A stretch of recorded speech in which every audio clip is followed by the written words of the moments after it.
Hello. आज हम revealed preference theory के एप्लीकेशन को देखेंगे। इसका मतलब है कि रिवील्ड प्रेफरेंस थ्योरी जो सैमुअल्सन ने दिया था, जिसे हम पहले पढ़ चुके हैं, उससे हम डिमांड कर्व और इंडिफरेंस कर्व को कैसे डेरिवेशन कैसे करेंगे, ये हम देखेंगे।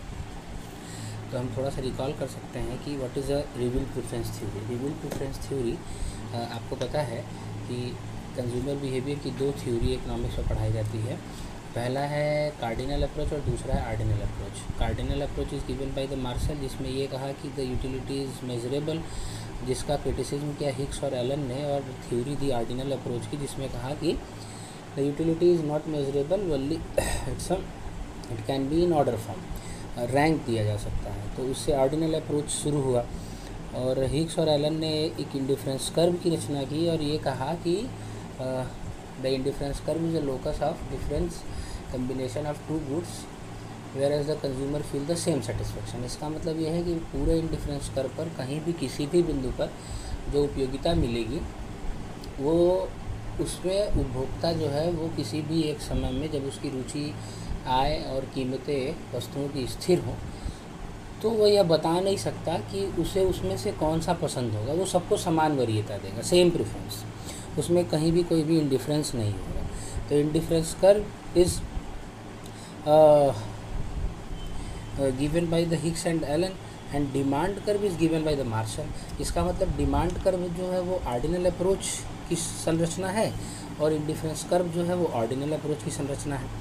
फिर सैमुअल्सन आता है। अब चूँकि indifference curve weak ordering exemption पर आधारित है और सैमुअल्सन जब अपनी थ्योरी लाता है हिक्स के बाद, जिसे हम कंज्यूमर बिहेवियर डिमांड थ्योरी का थर्ड रूट भी कहते हैं, तो उसमें वो कहता है कि नहीं, इफ़ ऑल द एग्जम्पशन, सारे अगर मान्यताएं दी रहें तो एक उपभोक्ता अपने उपभोग को बता सकता है, स्ट्रॉन्ग ऑर्डरिंग के थ्रू वो रिवील्ड कर सकता है कि उसे उन डिफरेंट कम्बिनेशन में से कौन सा कम्बिनेशन अच्छा लग रहा है और क्यों। अगर एक ही इंडिफरेंस कर्व पर ढेर सारे बिंदु हैं, फिर भी वह बता सकता है कि उसमें वह किस बिंदु पर अपने को फुल्ली सेटिस्फाई या मैक्सिमम सेटिस्फाई फील करेगा, जबकि और सारे बिंदुएं भी उसी इंडिफरेंस कर्व पर हो, या तो वो उस पर जो वस्तुएं मिल रही हैं वो उन्हें कम वरीयता देता है उस संजोग को, या तो उनकी क्वालिटी में डिफरेंस है, या चाहे जो भी हो, लेकिन वो उसे स्ट्रॉन्ग ऑर्डरिंग के थ्रू बता सकता है, सशक्त आदेश दे सकता है। तो सैमुअल्सन की जो थ्योरी है वो कार्डिनल और ऑर्डिनल अप्रोच से बेस्ट है। ये बताने के लिए जो मेज़र हम यूज़ करते हैं उसमें हम ये कह सकते हैं कि through the revealed preference theory we can derive the demand curve as well as indifference curve. इसका मतलब जो सैमुअल्सन की थ्योरी है वो मार्शल की थ्योरी और हिक्स दोनों की थ्योरी को एक्सप्लेन कर सकती है, यही उसकी श्रेष्ठता है। तो इसे हम देख सकते हैं। तो पहले हम शुरू करेंगे derivation of demand curve in revealed preference. तो इसके लिए हम एक पैनल डायग्राम का प्रयोग करेंगे, जिसमें हम पहले वाले पैनल डायग्राम के पार्ट ए में, this is a part A, इस पार्ट ए में या पार्ट 1, इसमें हम जो है सैमुअल्सन के मांग प्रमेय को देखेंगे और जो दूसरा है उसमें हम डिमांड कर्व डेरिवेट करेंगे। चूँकि दोनों में एक्स एक्सिस समान होगा और वो एक ही चीज़ को मेज़र कर रहा है, वो है क्वांटिटी, जबकि वाई एक्सिस पहले वाले में मैंने पैनल के पहले पार्ट में वो मनी को मेज़र कर रहा है और दूसरे वाले में वो प्राइस को मेज़र कर रहा है। जो पहला पैनल डायग्राम है ये सैमुअल्सन का जो है मांग प्रमेय है, डिमांड थ्योरम ऑफ सैमुअल्सन है, revealed on the basis of revealed preference, और दूसरा जो है ये डिमांड कर्व है, जो ये कार्डिनल अप्रोच है। तो हम यहाँ से देखते हैं मांग प्रमेय हमने पढ़ाई है। मांग प्रमेय क्या कहता है सैमुअल्सन का कि if a demand of a particular commodity rise when the income of consumer increases, then it's absolutely true the demand will be decreases resultant to the price increases। इसका मतलब जो हम मार्शल और हिक्स में आय और कीमत का मांग पर प्रभाव दो अलग अलग थ्योरी से पढ़ते थे, आय प्रभाव, कीमत प्रभाव और आय प्रभाव, सैमुअल्सन ने अपनी एक ही थ्योरी में उन दोनों को एक साथ मिला दिया और कहा कि यदि किसी भी वस्तु की मांग इसलिए बढ़ रही है क्योंकि उपभोक्ता की मौद्रिक आय बढ़ रही है तो निश्चित रूप से उसकी मांग में कमी होगी यदि उस वस्तु की कीमत बढ़ती है। इसका मतलब एक ही थ्योरी में उन्होंने आय प्रभाव और कीमत प्रभाव दोनों को मिला दिया और कहा कि सामान्य वस्तु के संदर्भ में आय प्रभाव धनात्मक होता है और कीमत प्रभाव ऋणात्मक होता है। आय बढ़ने से मांग बढ़ती है और कीमत के बढ़ने से मांग कम होती है। तो इसको हम यहाँ से देख रहे हैं, तो हम शुरू करते हैं। तो वाई एक्सिस आय को लेता है और एक्स एक्सिस वस्तु को। क्योंकि मार्शल की जो दृष्टि है, मार्शल की जो थ्योरी है वो एकल वस्तु है, लेकिन सैमुअल्सन ने यहाँ जो है वाई एक्सिस पे वस्तु ही लिया था। लेकिन चूँकि एकल वस्तु है, मार्शल की थ्योरी डिराइव करनी है, इसलिए यहाँ वाई पर वस्तु न लेके हम क्या लेंगे, आय को भी एक वस्तु के रूप में देखेंगे। तो हम शुरुआत करते हैं। तो पहला क्या है, शुरुआत ये है कि MN उपभोक्ता के पास जितनी आय है वस्तु की कीमत के आधार पर एक रेफरेंस कर्व खींचा गया और वो है MN, बजट रेखा है MN रेखा है। और MN रेखा पर वह बिंदु R पर अपने को सेटिस्फाई महसूस करता है। बिंदु R पर वो सेटिस्फाई महसूस करता है, इसका मतलब इसके अतिरिक्त जो भी बिंदु होंगी वह उससे R से कम प्रेफरेंस देता है, या तो उनकी कीमतें ज़्यादा हैं या तो क्वालिटी में R से वो लोअर है। तो R बिंदु पर वह अपने आप को संतुष्ट महसूस करता है, जहाँ पर OC मात्रा वो वस्तु की लेता है और OC मात्रा वस्तु की लेता है। और कीमत क्या होगी, अगर हम कीमत को ध्यान दें तो ON ये आय है और वस्तु हाईएस्ट मैक्सिमम कंजम्पशन कर सकता है OM, तो प्राइस उसकी होगी ON डिवाइडेड बाई OM। तो वह R बिंदु पर वह एक्स वस्तु की मात्रा OC कंज्यूम करता है और बाकी जो आय बची होगी उससे कोई और वस्तु महसूस करे, कोई और वस्तु परचेज करेगा। अब हम ये मान लेते हैं कि एक्स वस्तु क्या हो गई, सस्ती हो गई। एक्स वस्तु सस्ती हो गई तो उसकी जो नई बजट रेखा है वो MN के बजाय NS हो गई। वस्तु सस्ती होने पर उसकी जो परचेजिंग पावर है वो बढ़ गई, क्योंकि उसकी वास्तविक आय बढ़ गई, तो उसकी नई बजट रेखा NX हो गई। और NX होने पर अति क्षतिपूरक ओवर कंपनसेटरी मेथड से उससे जो वास्तविक आय में वृद्धि है वो उसे हम ले लेंगे। तो जो नई बजट रेखा है वो NS के पैरेलल बन जाएगी PQ। अब PQ जो रेखा है वो R बिंदु से काटती हुई जाएगी, तो उसके जो चुनाव का क्षेत्र होगा वो क्या होगा, R बिंदु के पहले का हो नहीं सकता क्योंकि वो पुरानी बजट रेखा के अंदर है। स्ट्रॉन्ग ऑर्डरिंग है, ट्रांजिटिव एग्जम्पशन काम करता है। अगर उसने कह दिया कि R के नीचे के बिंदु को प्रेफरेंस नहीं देगा तो बाद में भी नहीं देगा, तो इसका मतलब वो PR के बीच में नहीं रह सकता। R बिंदु पहले का ही है और आय ले लिया गया है, तो उसके चुनाव का क्षेत्र क्या होगा, R और Q के बीच में होगा। इसका मतलब उसके जो चुनाव का त्रिभुज है वो है RMQ। इस क्षेत्र में वो अपना चुनाव करेगा और यदि हम उसकी जो आय हमने ली है यदि हम उसे लौटा दें तो वो नई बजट रेखा NS पर T बिंदु पर चला जाएगा। इसका मतलब वह अब उस वस्तु के सस्ती होने पर OC के बजाय वो उसकी OD मात्रा कंज्यूम करने लगा। तो ये सैमुअल्सन का मांग प्रभाव है, डिमांड थ्योरी है। अब इस पर हम अगर मार्शल के कार्डिनल अप्रोच से डिमांड थ्योरी ड्रा करें तो यहाँ पर कीमत क्या है, ON डिवाइडेड बाई OM। तो यहाँ पर प्राइस P1 हम कर लेते हैं कि ON डिवाइडेड बाई OM। तो यहाँ हम नीचे पैनल डायग्राम में उसके पैरेलल एक टेंजेंट डालते हैं एक्स एक्सिस पर, और P1 OP1, तो वहाँ पर वो पहले से ही OC लेता है, OC OQ1 के बराबर है। और यहाँ पर कीमत क्या हो गई, कम हो गई, कीमत कम हो गई। तो क्या होगा, आपकी कीमत अब क्या हो गई, ON। आय तो उतनी ही है, मौद्रिक आय में कोई परिवर्तन तो हुआ नहीं है, लेकिन क्या है कि अब वो ज़्यादा मात्रा खरीद रहा है। पहले OM मैक्सिमम खरीद सकता था, अब वो कितनी खरीद सकता है, OX खरीद सकता है।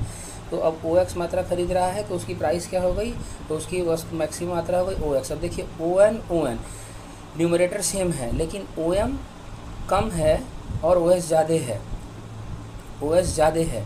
तो अगर डिनोमिनेटर बढ़ गया, ज़्यादा मात्रा खरीद रहा है क्योंकि कीमत कम हो गई, तो पक्का है कि जो P2 है वो P1 से कम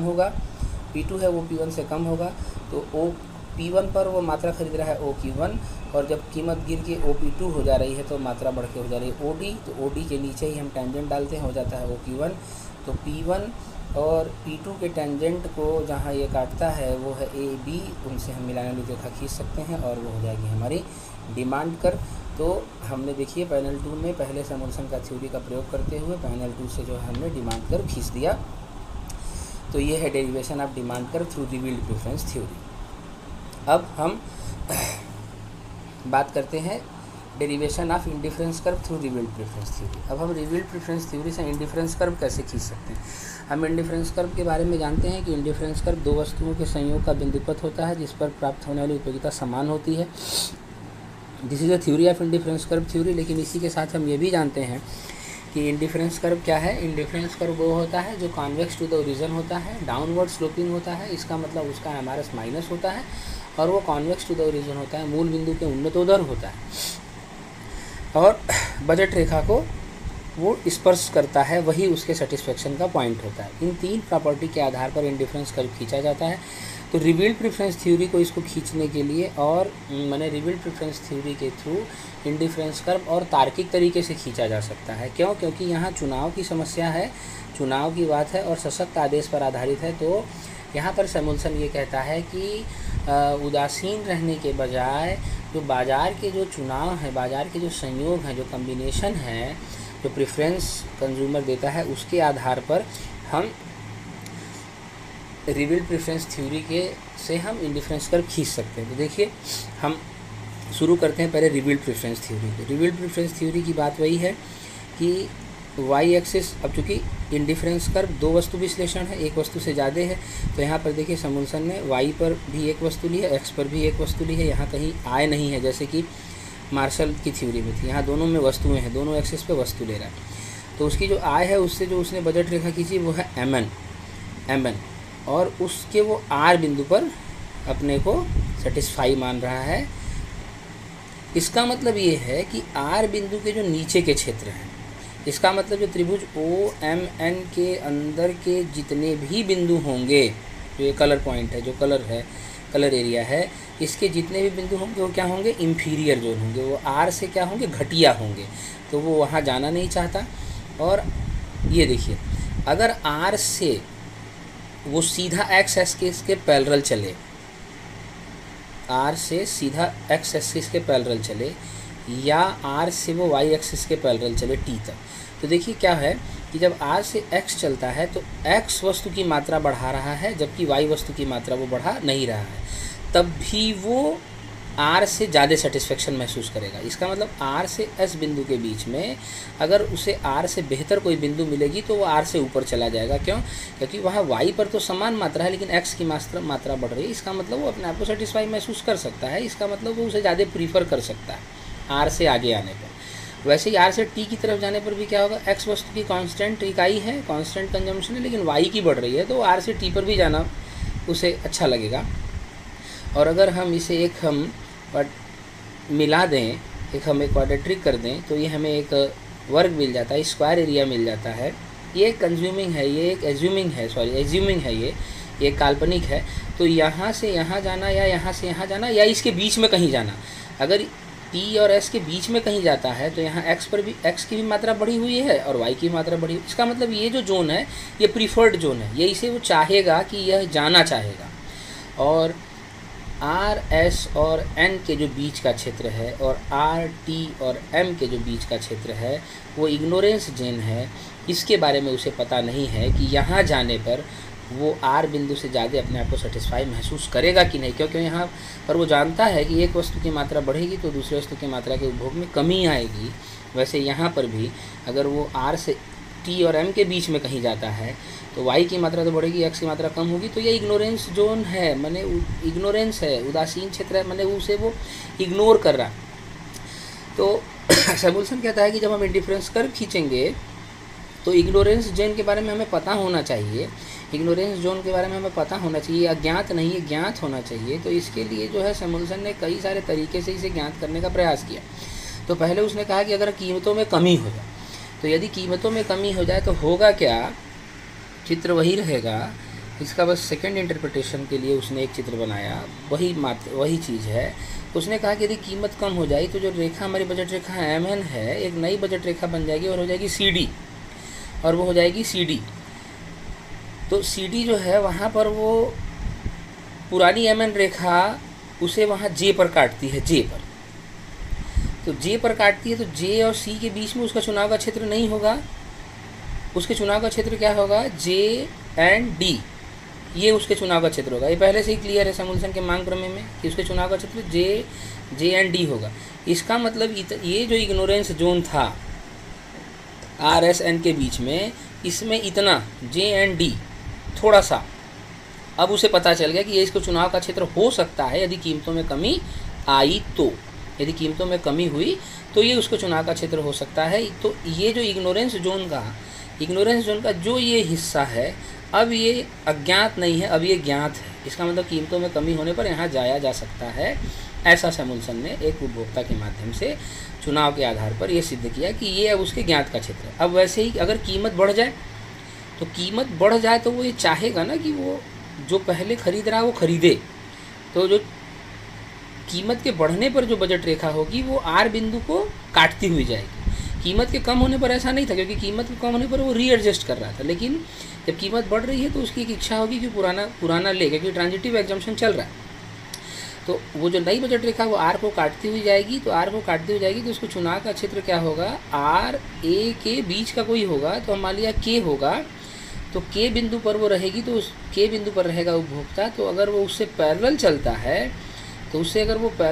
है तो जो आर टी जो रेखा थी पहले, जो ज्ञात है, जो प्रीफर्ड जोन है, उसके पहले जो चीज़ है, उसके पहले का जो क्षेत्र है के और आई, और ऊपर चला गया जी और टी के पैरेलल, तो ये जो अज्ञात क्षेत्र का इतना हिस्सा, जो ये अज्ञात क्षेत्र है, उसका इतना हिस्सा अब उसे ज्ञात हो गया कि यदि कीमतों में वृद्धि हो गई तो यह उसका प्रीफर्ड क्षेत्र होगा, यह उसका प्रीफर्ड जोन होगा, या इसको चुनाव का क्षेत्र हो सकता है। तो इसका मतलब ये है कि ये दोनों इग्नोरेंस जोन को कीमत में कम करके धीरे धीरे पूरे इग्नोरेंस जोन को वो जान सकता है इसी सिद्धांत का प्रयोग करके।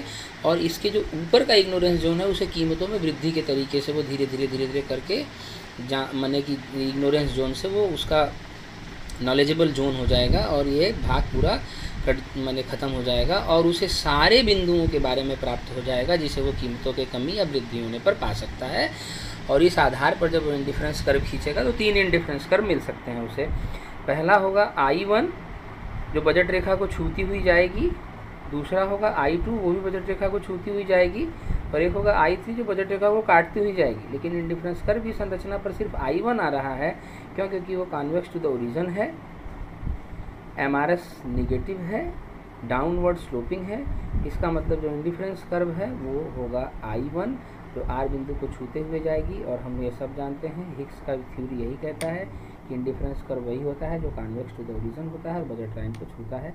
तो सैमुअल्सन ने अपनी थ्योरी से इसे बताया जो ज़्यादा व्यवहारिक और तार्किक है। Thank you.